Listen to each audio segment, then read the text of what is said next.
बैठी रही अति सघन वन, पैठी सदन तन महा, देखी दोपहरी जेठ की, छाहों चाहती छाँव। इस दोहे को ध्यान से समझना बच्चे, ये थोड़ा सा मुश्किल है।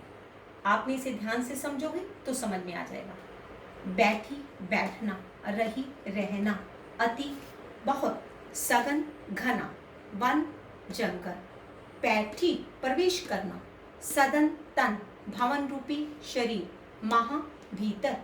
एक बार फिर बोलते हैं, बैठी बैठना, रही रहना, अति बहुत, सघन घना, वन जंगल, पैठी प्रवेश करना, सदन तन महा भवन रूपी शरीर, महा भीतर।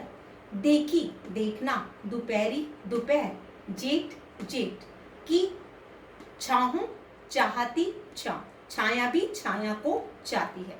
इस मीनिंग को ध्यान से समझना है, इस अर्थ को ध्यान से समझना है, क्योंकि ये दो अर्थों के साथ जुड़ा हुआ है, इसलिए आपने इसे ध्यान से समझना है।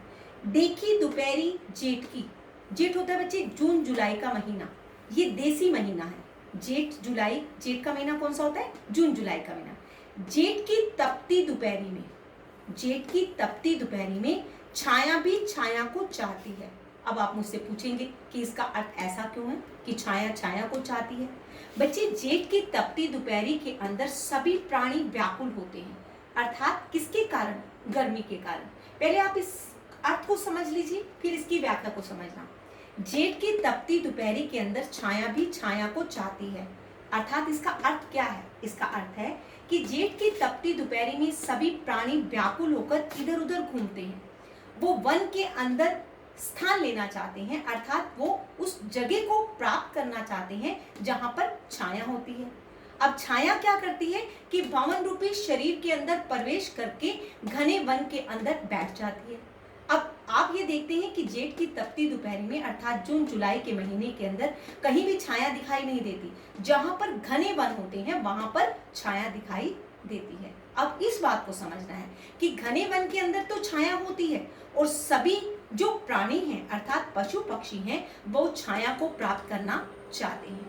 इसलिए यहाँ पर गहरी बात को कहा गया है, इसलिए इस बात को ध्यान से समझना है।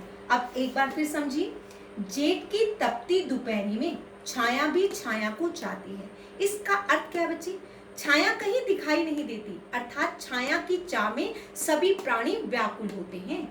छाया छाया को चाहती है, इसका अर्थ क्या है कि जेठ की तपती दोपहरी के अंदर सभी प्राणी किसको चाहते हैं? छाया को चाहते हैं, और वह छाया को प्राप्त करने के लिए बहुत व्याकुल हो जाते हैं। और छाया क्या करती है?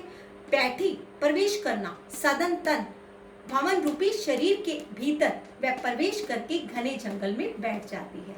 अर्थात छाया सिर्फ जंगल के अंदर, जहां पर घने वन है, वहां पर दिखाई देती है। छाया कहीं दिखाई नहीं देती है, इसलिए यहाँ पर यह कहा गया है कि छाया छाया को चाहती है। यह रूपक अलंकार है बच्चे।